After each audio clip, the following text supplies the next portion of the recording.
Welcome to episode 2 of Intro to Web Dev. Today we'll be building the following resume using HTML, CSS, and JavaScript. And okay, I know it looks basic, but I think the project will cover a lot of key concepts, so let's get started, shall we? In this case, I already know how I want to build out my resume, but many times when starting out a project, you wouldn't. So let's take a step back and assume you just have an idea in mind. Before we can code it up, we should be able to draw it out in one way or another. You can do this many ways, such as using tools like Figma or even just pen and paper. In my case, I happen to have my personal resume on hand. Please don't judge it too much. I know it can be improved, but it's just not very fun to do so. And so now that we have the mock-up, we simply need to break it down into smaller chunks in order to know how to code it up.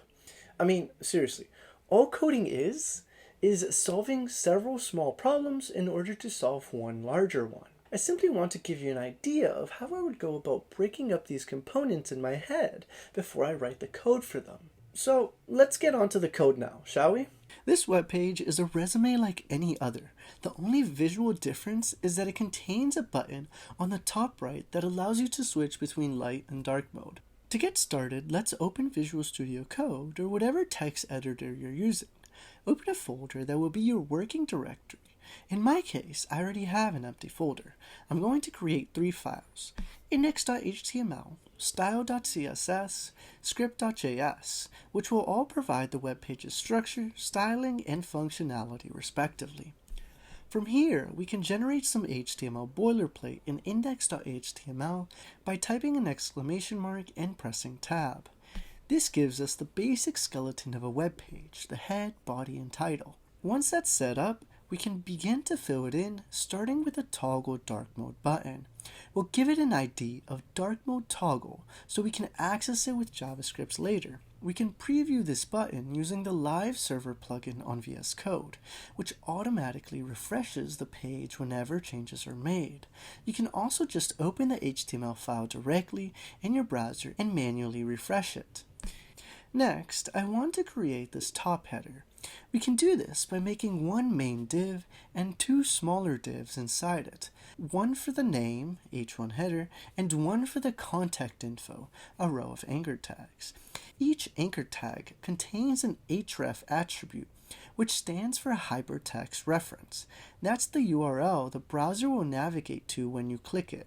If you notice, I use a span, which is simply an inline element, meaning it only takes up as much space as its content, unlike a div, which is a block element that takes up the full width and starts on a new line by default. Of course, you can modify this behavior with CSS though. Now that we've structured the header, let's move on to the main content. The main content will be a div that wraps everything below the header. If you remember earlier, I broke the resume into blue sections that repeat 4 times. We'll be creating one of those sections now and then replicate the blueprint for the others, speeding through the code that is just repetitive. Each section has a header and a horizontal line, HR, below it, so let's add those too. Those sections also have smaller subsections marked by baby blue, and inside those are rows of content which I marked with purple, yellow, and green. In my HTML file, the purple is my div span portion, the yellow is just a div, and the green is an unordered list, ULLI. Basically, each section follows a pattern that can be easily targeted in CSS. The baby blue subsections are just normal divs with the class of section. Classes are something you use when you want repeated items to behave or be styled in the same way. And now that I've given you an outline of the first section, I'm simply going to blitz through the rest and move on to the next part. Now that we have the HTML structure, we want to add styling and functionality. For this, we link the HTML file to the CSS and JavaScript files so that the browser can load and apply the styles and scripts correctly. Let's start by editing style.css to style the page. I like to use the universal selector to select every element and give it default styling. CSS styling follows a pattern where you include a selector and within curly braces a property and its value. The selector can be a tag name, class name, or even an ID. If you're selecting a tag, use its name. For a class, prefix it with a period. For an ID, prefix it with a hash. For this video, don't worry about memorizing all the individual properties. Focus on the structure and how styles are applied. Most of what CSS is simply getting comfortable with the properties and how they work.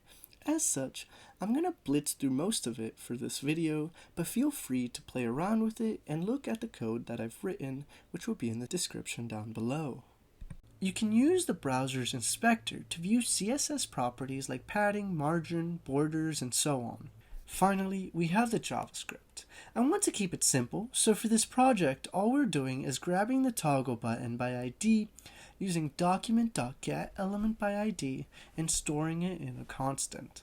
Now, we're adding a click event listener to toggle a dark mode class on the body element. And that's it. That's all there is to it. Now, when I first thought about this project, I honestly didn't think much of it. But as I started writing the script, I realized just how much I actually know and how much I've been taken for granted. So, while writing this, I decided to take a step back from all the minuscule details in the code and focus on the bigger picture, the core concepts, so I can better guide you through them. Here's a quick overview of what this project covers. HTML concepts include HTML structure, content organization, links, lists, linking CSS and JS files.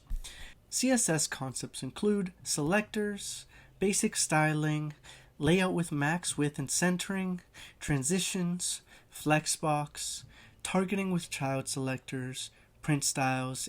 JavaScript concepts include DOM selection, event handling, arrow functions, class manipulation, and access and document.body. I probably won't make videos on these smaller concepts since there are already so many great tutorials out there on them.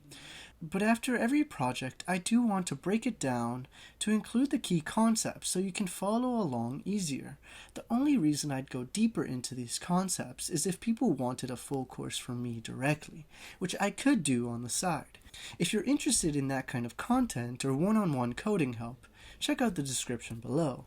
Fun fact, if you noticed, I only used very basic tags, be it divs, lists, spans, and so on. But the thing is, there are so many tags out there, and to be honest, I've found that not many tutorials out there really go out of their way to explain this. Trust me, I've watched a lot of coding tutorials on HTML, CSS, and JavaScript. But I think there's relevance to familiarizing yourself with these more uncommon semantic tags, especially early on.